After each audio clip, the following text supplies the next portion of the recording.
안녕하세요. 따뜻한 감동이 함께하는 공간 파리의 책방입니다. 얼마 전에 전 국민의 가슴에 벅차오르는 기쁨과 환희를 선사했던 이슈가 있었습니다. 바로 한강 작가님의 노벨문학상 수상인데요. 정말 말로 형용할 수 없을 만큼 감개무량한 순간이었습니다. 우리 문학계의 쾌거이자 역사적인 감동의 순간으로 기록될 텐데요. 다만 한 가지 아쉬운 점은 작가의 수상을 둘러싸고 왜곡된 역사인식 등을 지적하면서 매우 비판적인 시각으로 작가의 작품 세계 전체를 폄훼하며 눈살을 찌푸리게 만드는 일부 평론과 단체들도 있어서 많이 아쉽습니다. 특히 그 역사 왜곡에 대한 시각은 논란의 여지가 많은데요. 우리 문학계의 새로운 지평을 연 역사적인 시점에서 정치적인 좌우 이념이 개입돼서는 안 될 것 같다는 생각을 해봅니다. 아울러 수상 소식을 접하자마자 제가 가장 주목했던 부분이 있는데요. 한강님의 노벨문학상 수상에 정말 큰 기여를 한 번역가 데보라 스미스님에게 뜨거운 찬사를 보내고 싶습니다. 작품이 지니는 미세한 감정과 뉘앙스를 모국어만큼 정확히 전달하면서도 언어의 맛을 살리는 번역 작가의 역할이 정말 중요한데요. 특히 이번 경우엔 데보라님의 역량이 너무나 눈부시게 빛을 발한 것 같습니다. 네, 노벨상 이야기가 좀 길어졌네요. 자, 오늘 소개해드릴 책은요. 탁월한 강의 실력으로 이미 대중에게 많은 사랑을 받고 있는 김창욱 강사님의 책 나를 살게 하는 것들 수호서재 출판사 도서입니다. 김창욱 작가님은 대한민국 최고의 소통 전문 강사로 재미있고 몰입감 넘치는 강의만큼이나 책에서는 더욱 진솔하면서도 설득력 있는 문장들로 우리에게 다가옵니다. 또 이 책은 우울과 공황장애, 권태에 잠식당했던 자신의 이야기를 꺼내놓은 고백록이기도 한데요. 그저 관성대로 살던 삶을 단절하고 삶에 대한 근본적인 질문을 던지며 새롭게 세운 삶의 방식을 전하고 있습니다. 특히 이 책은 삶에 방전된 사람들을 위해서 정리한 김창욱표 인생론과 행복론이라고 할 수 있는데요. 작가님의 문장들이 살아 숨쉬듯이 느껴지는 것은 바로 일상의 경험과 성찰에서 우러나오는 진실한 메시지이기 때문에 더욱 따뜻한 울림을 선사하는 것 같습니다. 이 책의 구성을 살펴보면 나만의 속도를 체크하는 법, 삶에서 반드시 굳게 세워야 할 가치와 태도, 자기 돌봄의 중요성과 방법, 건강하게 관계 맺는 법 등 진정한 변화와 성장으로 이끌어가는 이야기들을 전하고 있습니다. 끝까지 유익한 시간 되셨으면 하고요. 구독과 좋아요는 좋은 영상을 만드는 데 많은 도움이 될 것 같습니다. 자, 그럼 저와 함께 이야기 속으로 들어가 보실까요? 첫 번째 이야기. 잘 되든 안 되든 행복할 자신 있습니까? 인생을 살다 이런 생각이 들 때가 있습니다. 진심을 다하고 있는데 왜 하늘은 도와주지는 못할 망정 방해를 할까? 하지만 우리가 방해나 실패라고 생각하는 것이 진짜 방해이고 실패일까요? 우리는 고기를 구울 때 한쪽을 충분히 굽고 난 후에 뒤집습니다. 혹시 지금 마음이 뒤집히고 하던 일이 뒤집히고 계획이 뒤집혔다면 그 뒤집혔다는 사실에만 매여 있지 마십시오. 너무 이르게 절망하지 마십시오. 하늘은 당신 인생의 다음 단계를 계획하고 있을지도 모릅니다. 한쪽 삶이 충분히 구워졌기에 그 다음으로 넘어간 것일지도 모릅니다. 그렇게 당신의 삶을 가장 적절한 온도와 타이밍으로 맛있게 익히고 있는 것일지도 모릅니다.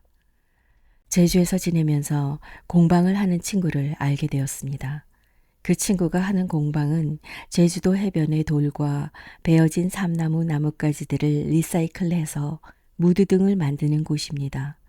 관광객이 찾아와 친환경 재료로 제주의 풍경을 담은 자신만의 무드 등을 만듭니다. 이 친구와 친해져서 쉬는 날이면 같이 바닷가에서 수영도 하고 스쿠터를 타고 해안도로를 달리기도 하고 밤에 별도 보러 가고 중학교 남자아이들처럼 여기저기 놀러 다녔습니다. 그런데 이 친구를 볼 때마다 드는 생각이 있었습니다. 40이 넘은 것 같은데 결혼 생각은 없나? 공방을 확장해서 돈도 더 벌어야 할 것 같은데 괜찮나? 하는 생각들이었죠. 코로나로 장사도 잘 안 될 것 같아서 걱정되는 마음에 슬쩍 물어봤습니다. 요즘 장사는 좀 되니? 내가 홍보라도 도와줄까?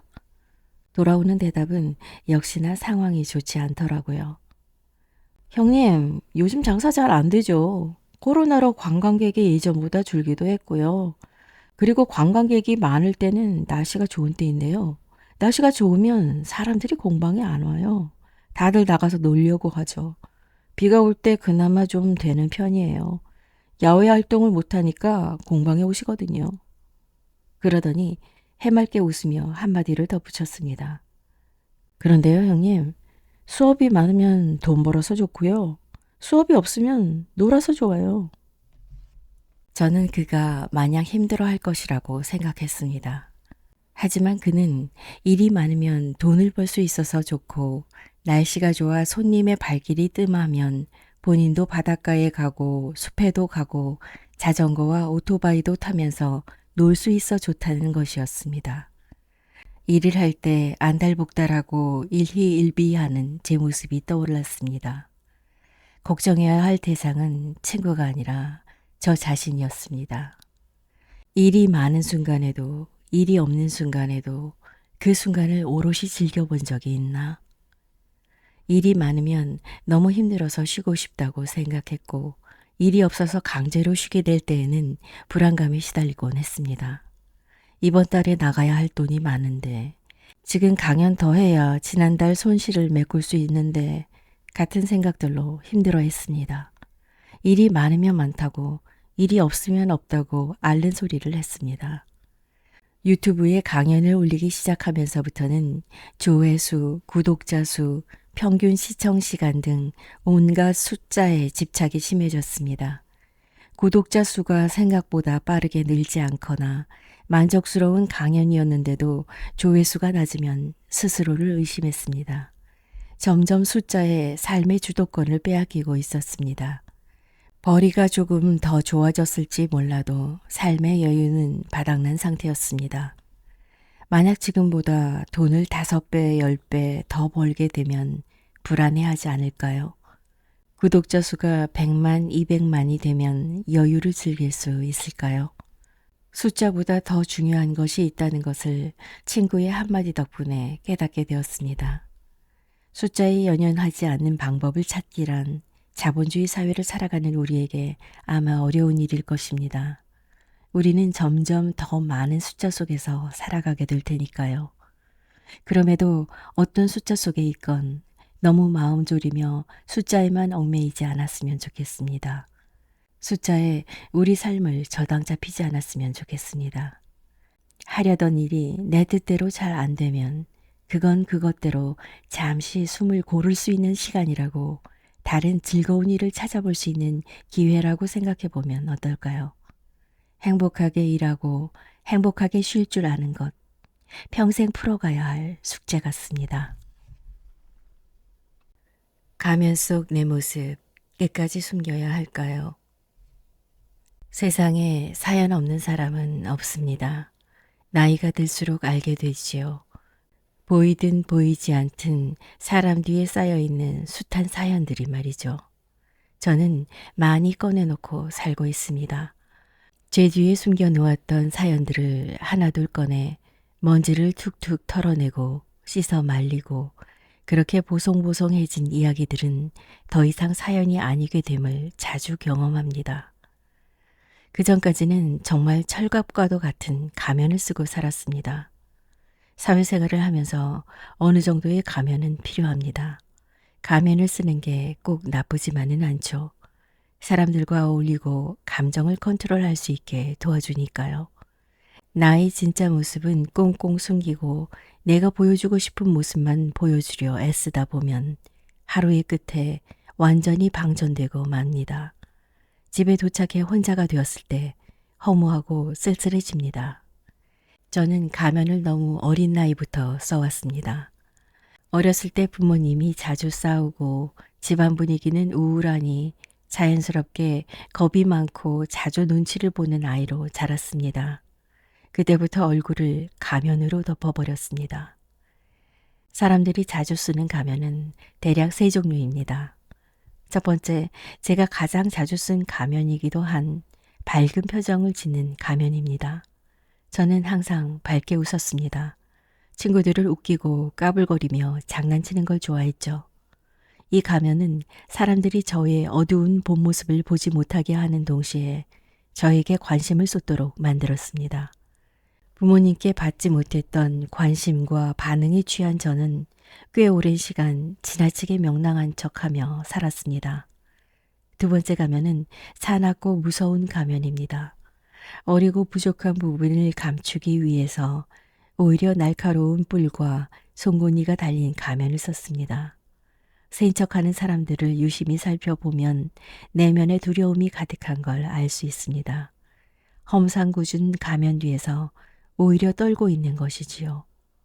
세 번째는 무표정한 가면입니다. 회색지대가 되는 것이지요. 고통도 별로 느끼지 않고 딱히 기쁨을 느끼지도 않죠. 좋은 일이 있어도 함께 웃지 않고 슬픈 일이 닥쳐도 눈물 흘리지 않습니다.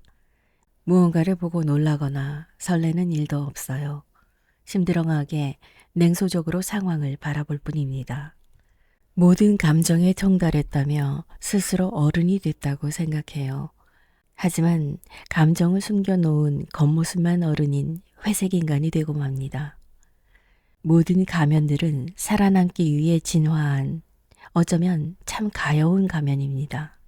어떤 가면을 썼든 결국엔 허무해집니다.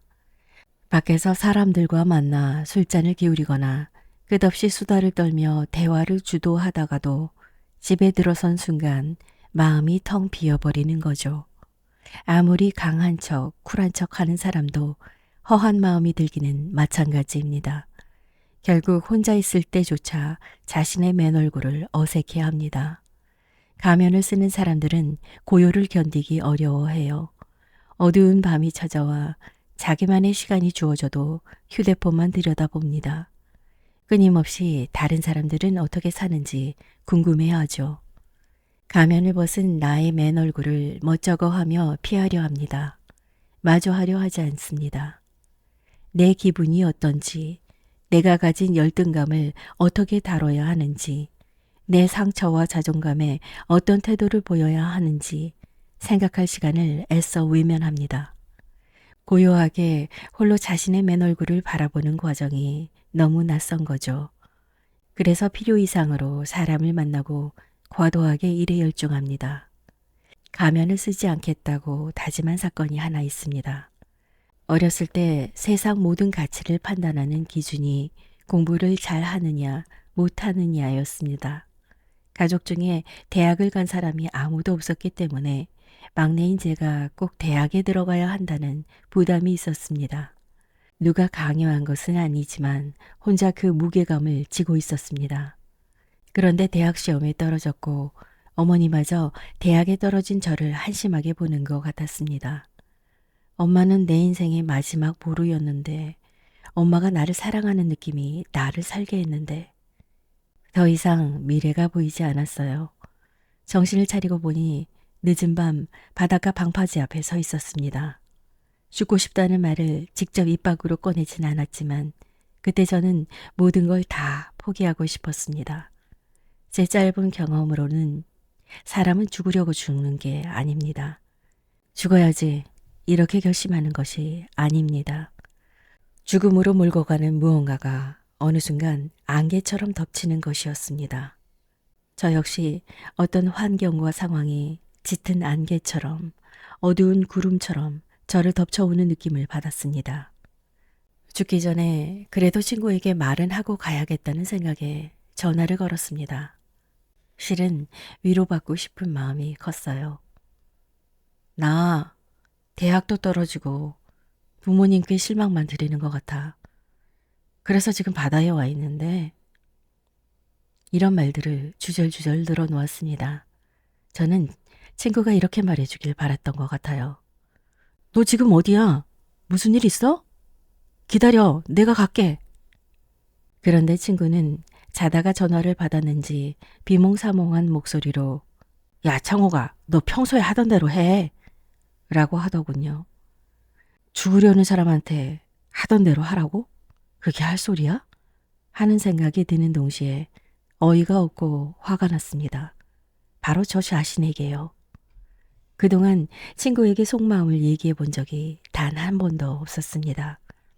친구는 늘 밝은 얼굴에 가면을 쓴 저를 봐왔기 때문에 제 말을 심각하게 받아들이지 않았던 것이죠. 친구가 그렇게 반응하도록 제가 만들었던 것입니다. 아무런 문제가 없는 척, 강한 척, 다 괜찮은 척 지내왔던 내가 미웠습니다. 삶과 죽음을 결정하는 이 순간, 위로받고 싶은 이 순간에도 진짜 내 얼굴을 아는 사람이 없다는 사실이, 제가 그렇게 살아왔다는 사실이 창피했습니다. 결국 친구와 다급하게 전화를 끊고 한 걸음, 두 걸음 방파제에서 물러났습니다. 그 후 30년이 흘렀습니다. 지금 생각해보니 이런 것 같습니다. 어떻게 인생을 매일 멋지게 살 수 있나요? 매일을 자존심 구기지 않고 잘난 맛으로 살 수 있을까요? 힘들어도 강한 척, 울적해도 쾌활한 척, 하나도 상처받지 않은 척하지 않아도 괜찮습니다. 가면 뒤에 가려진 나의 약하고 부족한 얼굴을 가끔은 다른 사람에게 보여줘도 괜찮습니다. 그리고 스스로의 맨 얼굴을 자주 들여다보십시오. 고요히 자신의 맨 얼굴을 바라보다 보면 다른 이의 가면 뒤 얼굴을 이해할 수 있습니다. 혹여 삶을 다 포기하고 싶을 만큼 힘들 때 누군가에게 맨 얼굴을 보여줄 수 있으면 좋겠습니다. 그리고 저도 누군가가 맨 얼굴을 보여줄 수 있는 그런 사람이 되고 싶습니다. 슬픔 너머의 세계로 가는 방법. 지금까지 강연 중 가장 기억에 남는 강연이 무엇인가요? 사람들이 저에게 이런 질문을 가끔 합니다. 지금까지는 딱히 생각나는 강연이 없었는데 이제 이 질문에 답을 할 수 있을 것 같습니다. 아버지가 돌아가신 그날 어김없이 강연이 있었습니다. 아버지는 오전 10시 반에 임종하셨고 저는 정오 강연이 잡혀 있었습니다. 강연 당일날 이미 사람들이 강연장으로 향하고 있을 그 시간, 강연을 취소할 수는 없었습니다. 그 강연이 앞으로도 꽤나 오랫동안 기억이 날 것 같습니다. 저는 보통 강연을 재밌게 합니다. 슬픈 이야기를 할 때 재미의 에너지를 더하면 슬픔이 더 이상 슬픔으로만 남지 않거든요. 그런데 그날은 재미있게 감정이 살아나질 않았습니다. 아버지가 돌아가셨는데 도저히 가능한 일이 아니었지요. 강연을 시작하기에 앞서 오신 분들께 솔직하게 말씀드렸습니다. 사실 아버지가 10시 반에 돌아가셨습니다. 제가 강연을 재밌게 해야 하는데 그렇지 못해서 여러분께 미안합니다. 그렇게 말씀드리자 그 자리에 있던 100여 명의 사람들이 일제히 순도 100%의 마음으로 놀라고 단식하고 함께 애도해 주었습니다. 아이고 어떡해요. 슬픔과 놀람의 파장이 엄청난 파도처럼 강연장 전체에 퍼져나가면서 순식간에 고요해졌습니다. 그 고요는 매우 부드럽고 적당한 따뜻함으로 저를 감싸 안아 주었습니다. 슬픔은 나보다 더 슬퍼해주는 존재를 만날 때 사라집니다. 슬픔도 하나의 진동이거든요. 내 슬픔의 진동이 나보다 더 진심으로 놀라고 안타까워하는 다른 진동을 만날 때 고요함을 만들어냅니다. 찰나에 불과하더라도 슬픔을 깊이 위로합니다. 슬픔 너머를 볼 수 있게 합니다. 슬픔이 찾아왔을 때 그 슬픔 안으로 홀로 들어가는 것도 필요합니다.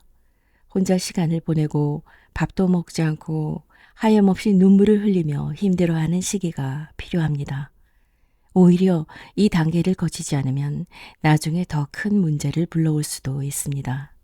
하지만 계속 그렇게 있으면 마치 도미노처럼 슬픔이 우리 삶을 계속 무너뜨립니다. 나의 삶뿐만 아니라 주변의 삶도 쓰러뜨립니다. 그러니 어느 정도 바닥에 내려왔다고 느껴질 때는 홀로 있지 말고 나의 슬픔을 나보다 더 슬퍼해주고 애잔하게 여겨주는 사람이나 책, 콘텐츠, 자연, 종교, 몸을 움직이는 행위 등을 만나보기를 추천합니다. 떠난 사람을 잊기 위해서가 아닙니다. 슬픔은 원자력과 같아서 안전한 용기 안에 보존되어 있을 때만 우리를 보호합니다. 건강한 육체와 정신이라는 용기가 없으면 슬픔이 튀어나와 나와 내 주변의 삶에 문제를 일으킵니다. 그러니 슬퍼만 하면서 혼자 있지 마시고 함께 슬퍼해줄 무언가를 만나보십시오. 아버지께서 돌아가시고 제주에서 돌담 쌓는 일을 너무 해보고 싶었습니다. 아버지는 현무암을 망치랑 정으로 깨서 담을 쌓는 석공으로 평생을 사셨습니다. 돌을 깨고 나르고 다시 쌓는 일을 해가 저물도록 하는데 갑자기 확 고리가 걸린 것처럼 눈물이 터졌습니다. 내가 왜 이걸 하려고 여기까지 왔는지 알 것 같은 순간이 찾아왔습니다. 아버지를 만나고 싶어서. 정확히는 내 또래의 그 남자를 만나고 싶어서. 슬픔 너머로 가기 위해 아버지가 평생을 해오신 일을 하고 싶었습니다. 아버지가 하시던 일을 하다가 그 힘듦의 끝에서 내가 아버지를 만나고 싶었구나 하고 깨달았습니다. 나보다 자식이 2배나 많고 귀가 들리지 않고 이 힘든 노동을 50년 넘도록 한 그 남자, 내 또래의 그 남자는 정말 노동만 하다가 그렇게 당신의 시간은 다 지나갔구나. 아버지라는 단어에 한동안 눈물이 많이 났습니다. 이제는 그렇게 심한 눈물이 나오진 않습니다. 아버지를 마침내 알게 되어 참 다행입니다. 아버지는 지금 어디쯤 계실까요? 건강하게 살아서 오래도록 아버지를 기억하고 싶습니다. 괜찮은 척, 안 힘든 척 하지 말아요. 어느 날 아버지 손 한쪽에 피멍이 들어있는 것을 보았습니다. 어머니께 물었습니다. 엄마, 아버지 손에 왜 이렇게 피멍이 들었어요? 어머니 말씀이 아버지가 넘어지셨다는 것입니다. 그래서 제가 아버지 눈을 바라보며 입모양을 크게 하며 말했습니다. 청각장애가 있으셔서 입모양을 크게 해야 그나마 소통이 가능합니다. 아버지, 지팡이를 짚으세요. 지팡이. 어머니는 소용없는 일이라는 듯 고개를 내저으셨습니다. 아무리 말해도 지팡이를 짚지 않으신다는 것이었습니다. 당신 다리가 이제 성치 않아서 제대로 걷지 못하시면서도 지팡이를 안 짚는다는 것이었습니다. 도대체 왜 지팡이를 안 짚으시는지 물었더니 어머니의 대답에 저는 충격을 받았습니다. 창피해서 안 짚는단다. 80이 넘은 나이에도 지팡이를 짚는 것이 창피해서 안 짚다니. 그놈의 자존심. 살면서 우리 삶을 정말로 힘들게 하는 것 중 하나가 자존심이라는 생각이 듭니다.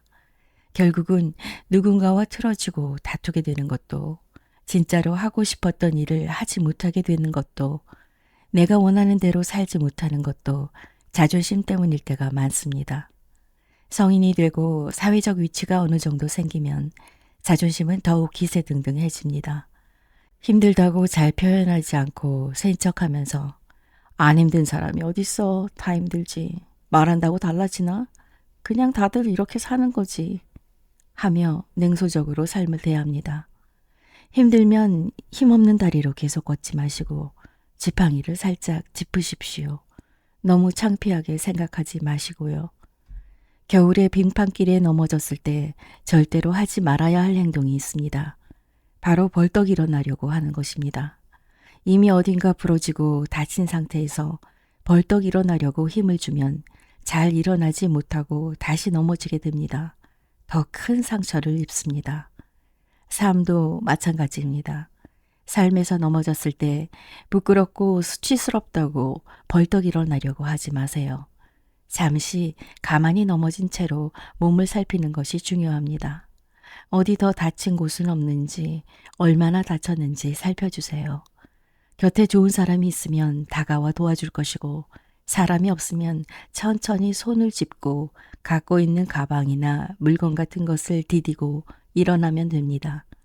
사람 사는 이치가 다 비슷합니다.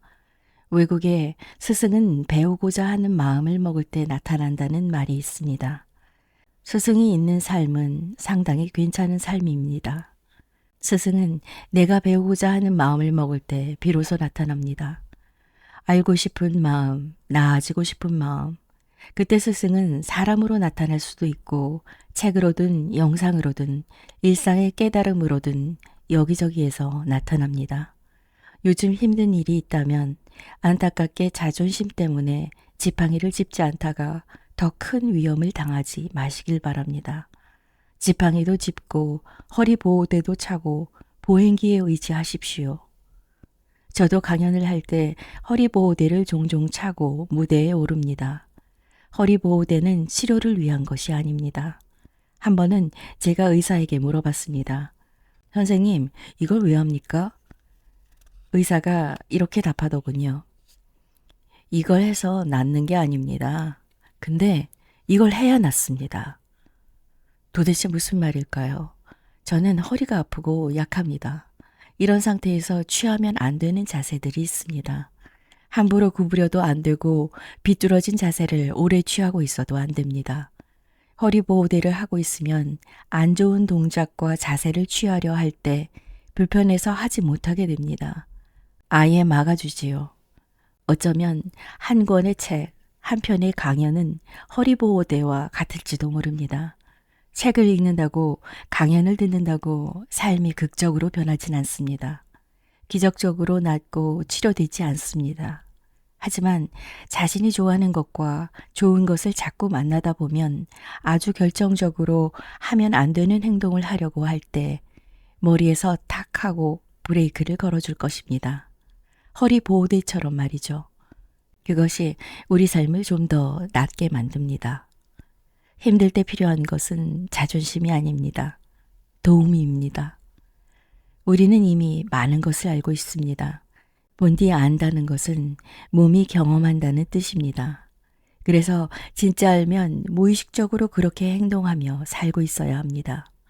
하지만 우리는 보통 안다는 것을 들어봤다 정도로 생각하는 것 같습니다. 나 그 얘기 알아. 이걸 안다라고 착각하는 것이죠. 하지만 삶을 경험하지는 않습니다. 이미 많은 것을 알고 있는 여러분이 그 알을 자기 삶으로 경험하시길 바랍니다. 도움이 필요하다는 걸 안다면 자존심을 내려놓고 그 알을 경험해 보시길 바랍니다. 프랑스의 소설가 폴 브루제는 생각하는 대로 살지 않으면 결국 사는 대로 생각한다라고 했습니다.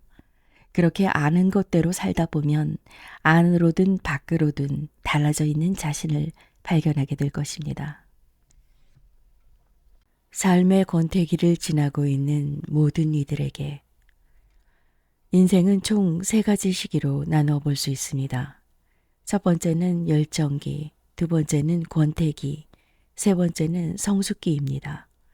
열정기는 말 그대로 열정이 넘쳐 흐르는 시기입니다.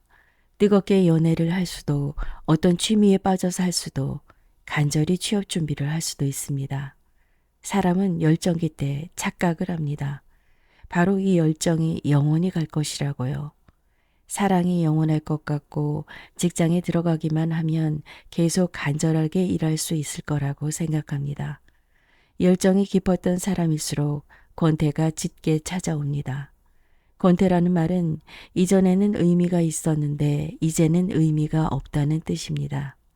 과거에는 가치가 있었는데 지금은 가치를 느끼지 못하겠고 전에는 재미있었는데 이제는 재미가 없습니다. 예전과 다르게 집중이 안 되고 시계를 자꾸 봐도 시간은 안 가고 몸은 그 장소에 있지만 정신은 이미 딴 데가 있는 것이죠. 제가 한창 열정기에 있을 때는 권태기에 빠져 있는 분들에게 이렇게 이야기하곤 했습니다. 여러분, 열정도 영원하지 않고 권태도 영원하지 않습니다. 그러니 희망을 가지십시오. 하지만 지나보니 제가 열정기에 있었기에 할 수 있었던 말이었습니다. 권태기의 소용돌이 안에 제가 직접 들어가니 그 끝이 쉽사리 보이지 않았습니다.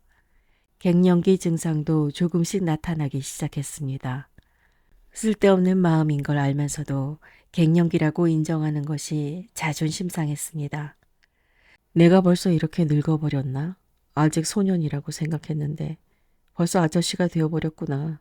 라는 생각에 마음이 깊고 어두운 곳으로 가라앉았습니다. 갱년기와 권태기에 접어들었지만 그것을 마주할 힘도 해결할 힘도 없었습니다. 삶의 권태기는 형광등 스위치를 켜고 끄듯 한순간에 찾아왔다 한순간에 사라지는 것이 아닙니다. 서서히 밀려오는 밀물처럼 언제 이만큼 물이 찼을까 싶어 허둥지둥 빠져나가려고 해도 결국 물에 잠겨버리는 것과 닮아 있었습니다. 2년이 지나고 3년이 지나고 4년이 지났을 즈음 권태기의 끝자락에 서 있다고 느껴졌습니다. 서서히 물들이 밀려나가며 땅이 보이기 시작했습니다. 어떻게 권태기가 끝나가고 있음을 느끼게 되었을까요? 강연을 가면 종종 저에게 이런 질문을 하는 분들이 계십니다. 본인이 겪고 있는 상황을 말씀하신 후 제가 우울증일까요? 아닐까요? 대체 저는 어떻게 해야 할까요? 라고 물어보시죠. 그럼 제가 꼭 드리는 질문이 있습니다. 최근에 정말 먹고 싶었던 음식이 있으셨나요? 무언가 먹고 싶어서 어느 식당을 일부러 찾아갔거나 줄을 서서 음식을 기다려 보았던 경험이 있는지를 물어봅니다. 꼭 음식뿐만이 아닙니다. 보고 싶은 영화가 있는지, 가보고 싶은 공간이 있는지, 만나고 싶은 사람이 있는지, 무언가를 하고 싶다라는 마음이 있다면 그저 잠시 분노나 슬픔에 빠져 있는 시기일 거라고 말씀드리곤 합니다. 정말 깊은 우울에 빠져 있다면 원하는 게 사라지거든요. 사고 싶은 것도 먹고 싶은 것도 가고 싶은 곳도 없이 멍하니 누워 핸드폰이나 텔레비전만 바라보게 됩니다. 몸을 움직여 하고 싶은 것이 하나도 생각나지 않습니다. 저 역시 꽤 긴 시간 동안 그런 상태로 지내다 문득 기타를 치고 싶다라는 마음이 들었어요.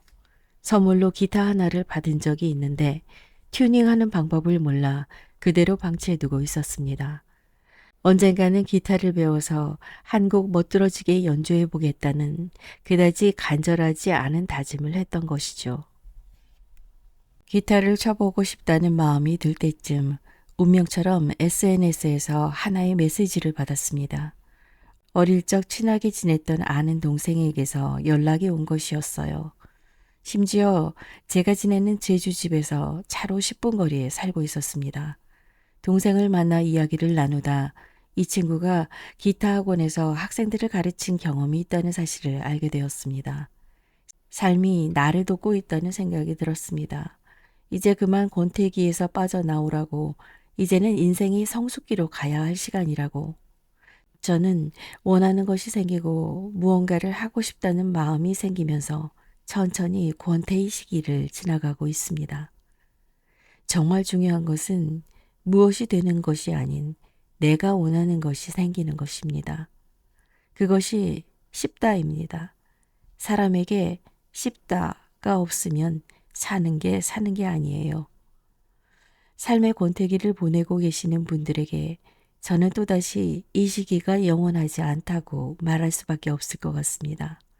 그러나 그 시기에 조금 오래 머무르셔도 괜찮습니다. 너무 무리해서 당장 움직이려 하지 않으셔도 좋습니다. 권태와 우울의 밀물이 밀려올 때 잠시 웅크리고 있다 보면 썰물이 되어 사라져가는 모습을 분명 보게 될 것입니다. 그때는 혼자 있지 말고 용기를 내서 무언가와의 만남을 가져보십시오. 목공예든 퀼트든 기타든 하모니카든 텃밭을 가꾸는 일이든 산에 오르는 것이든 아니면 인스타그램이나 유튜브를 해보시든 그 무엇 하나를 만나고 시도해 보십시오. 기타를 치겠다는 저의 아주 작은 다짐처럼 자신이 원하는 것 하고 싶었던 것들을 하나씩 실천해 보는 용기를 내어 부디 그 시기를 잘 넘어가셨으면 좋겠습니다. 삶이 의무로만 가득해져 버렸다면 우리에겐 해야 할 일이 있습니다. 인생의 시간은 정해져 있는데 해야 할 일은 해도 해도 끝이 없습니다. 돈은 벌어도 벌어도 끝이 없이 벌어야 하고 물건은 사도 사도 또 사고 싶고 사건 사고도 끊이질 않고 일어납니다. 이 일만 마무리되면 쉬어야지. 이 일만 마무리되면 미뤄둔 병원에 가야지. 이 일만 마무리되면 내가 진짜로 하고 싶던 그 일 시작해야지. 일이 마무리되지 않았다 하더라도 지금 해야 할 것들을 챙겨야 합니다. 일이 마무리되지 않았다 하더라도 쉬어야 하고 병원도 가고 취미생활도 하고 여유도 부려야 합니다. 저희 부모님은 자식이 6입니다. 첫째에게 무슨 일이 생기면 아이고 이번 일만 해결되면 좋겠다 하고 그러다 보면 둘째가 군대 가서 허리를 다치고 둘째 허리가 좀 낫는다 싶으면 갑자기 큰 사위가 죽고 아이고 어떡하냐 내 딸 불쌍해서 어떡하냐 아이들도 아직 어린데 어떡하냐 하다 보면 넷째 딸 내외가 작은 교회를 개척한다고 고생을 시작하고 이놈의 문제라는 녀석은 어머니가 80이 넘으셨는데도 끝이 없습니다. 문제는 해결해도 또 생기고 일은 해도 해도 끝이 나지 않습니다. 그러니 문제가 완전히 해결되면 쉬겠다 생각하지 말고 일이 완전히 끝나면 뭘 하겠다 계획하지 말고 문제가 있고 일이 남아있는 상태에서 쉬는 시간을 가져야 합니다. 최근에 내가 좋아서 어딘가를 가본 적이 있나요? 내가 좋아서 누군가를 만난 적은 언제였나요? 최근에 내가 좋아서 시작한 일이 있나요? 한번 이 질문을 곰곰이 생각해 보십시오. 직장처럼 가야만 해서 가고 해야만 해서 하고 만나야 할 사람이라서 만나고 그렇게 살고 있지는 않나요? 그것이 나쁘다는 이야기가 아닙니다. 대부분 그렇게 살아갑니다. 자신에게 주어진 의무와 책임을 다하기 위해 사는 것이 문제는 아니니까요. 하지만 삶이 온통 그것으로만 가득한 것은 아닌지 돌아봐야 한다는 이야기입니다. 의무로만 가득해져 버린 삶에 대해서 말이지요. 가야 할 곳만 가고 해야 할 일만 하고 만나야 할 사람만 만난다고 해서 큰일이 일어나지는 않습니다. 다만 삶의 질이 떨어지고 무기력해지고 재미가 없어집니다. 그리고 그러한 삶에 적응해 버립니다. 행복하고 신나는 기분이 무엇인지 잊어버리고 그런 삶에 몸과 마음이 길들여져 인생이 원래 다 그렇지 뭐 해버립니다. 그럼 인간의 마음은 보상을 원합니다. 내 영혼이 머무를 시간을 주지 않았으니 보상을 해달라 때를 씁니다. 시간을 의무에만 몽땅 써버린 우리는 가장 빠른 보상을 위해 물건을 사들입니다. 클릭 몇 번으로 너무 손쉽게 찰나의 만족을 살 수 있으니까요. 필요 이상의 물건을 계속 삽니다. 예쁜 옷을 샀지만 예쁜 옷을 입고 만날 사람이 없고 멋진 신발을 샀는데 멋진 신발을 신고 갈 곳이 없습니다. 다른 사람의 이야기를 하는 것이 아닙니다. 제가 해보고 알게 된 것입니다. 제가 그렇게 계속 물건을 샀습니다. 신발장을 열면 뿌듯함이 밀려왔습니다. 저는 신발 모으기로 바쁜 스케줄에 보상을 받았거든요. 역사와 족보가 있는 신발들, 귀하고 구하기 어려운 신발들로 신발장을 가득 채웠습니다. 그런데 어느 날 신발장을 열어봤는데 한 가지 생각이 저를 가득 채웠습니다. 나는 도대체 뭐가 이렇게 외로웠을까? 그동안 제 시간을 전부 돈 버는 일로 채워두었습니다. 해야 할 일을 끝도 없이 했고 해결해야 할 문제들을 처리하는데 모든 시간을 썼습니다. 강연을 20년간 해왔습니다. 그렇게 오랫동안 한 일이면 쉬어질 법도 한데 매번 힘에 부칩니다. 강연은 극도의 정신노동입니다. 내가 하고 싶은 말을 하는 것이 아니라 내 앞에 앉아 있는 사람들이 듣고 싶어 하는 이야기를 정확하게 찾아내서 해야 하는 일입니다. 제 앞에 300명이 앉아 있다면 그 300명의 교집합을 강연 내내 찾습니다. 준비와 현장은 다릅니다. 분위기와 상황에 맞게 어떤 말을 할지 머리를 쉴 새 없이 굴립니다. 참으로 고된 일입니다. 물론 행복한 순간도 많습니다. 생계를 위해 하는 일이기도 하지만 즐겁지 않았다면 이렇게 긴 시간 동안 해오지는 못했겠지요. 하루에 3번, 4번 강연을 하고 다음날 일어나서 또 같은 강연을 하고 그렇게 강연을 하는 일정 속에서 어느 순간 제가 귀에 이어폰을 꽂고 핸드폰을 보며 밥을 먹고 있다는 사실을 발견하게 되었습니다. 맞은편 자리에 매니저가 앉아 함께 식사를 하고 있는데도요. 상대에게 미안하다고 양해를 구하지도 않고 그럴 생각조차 하지 못하고 있었습니다. 반복된 강연으로 더 이상 말 자체를 하기 싫으니 입을 닫고 관계를 닫고 어느 순간 제가 그러고 있었습니다. 저는 사람들에게 저처럼 살라고 말하고 싶지 않습니다. 그리고 저도 이제 그렇게 살고 싶지 않습니다. 자신이 뭘 좋아하는지 생각하지 않고 나이가 들어버리면 영영 뭘 좋아하는지 모르게 됩니다. 그렇게 노인이 됩니다. 하고 싶지 않아도 해야 할 일만 합니다. 왜요? 그것이 습관이 되어버렸으니까요. 그래서 좋아하는 것이 어색해집니다. 좋아하는 것을 하는 삶은 사치처럼 느껴집니다. 아닙니다. 이제 좀 행복하셔도 괜찮습니다. 행복을 너무 낯설어 하지 마세요. 인생은 그렇게 길지 않습니다. 저는 사람들에게 권하고 싶습니다. 꼭 시간을 사세요. 그러려면 돈도 필요하지요. 일을 하고 노력해서 번 돈으로 시간을 사세요. 그리고 그걸 슬프다고 생각하지 마세요. 굉장히 숭고하고 대견한 일입니다. 시간을 사서 내가 하고 싶은 일에 마음껏 쓰십시오. 저는 이제 조금씩 변화된 삶을 살고자 합니다. 그래서 노력하고 있습니다. 그 노력의 과정을, 그 다짐의 순간들을 강연을 통해, 책을 통해 작은 장작 하나로 사람들 앞에 내어놓습니다. 김창옥도 이런 고민을 하네. 나처럼 생각하는 사람이 저기에도 있네. 나도 몸부림을 치고 있는데 그런 사람이 나 혼자만이 아니네. 라고 할 수 있도록 말입니다. 그의 다짐과 노력도 장작 하나가 되겠지요. 장작들을 다 같이 모아놓고 불을 붙이면 타닥타닥 잘 타오르는 모닥불이 될 것입니다. 장작이 하나면 작은 바람 한 줄기에도 금방 사그러지지만 여러 개가 함께 있으면 서로의 열기에 의해 웬만한 바람에도 끄덕없이 활활 타오릅니다. 해야 할 일이 아니라 하고 싶은 일을 하는 데는 그만큼 큰 의지가 필요합니다. 서로에게 의지하며 불꽃을 꺼뜨리지 않도록 노력해야 합니다. 저도 여러분에게 그런 장작이 되고 싶습니다.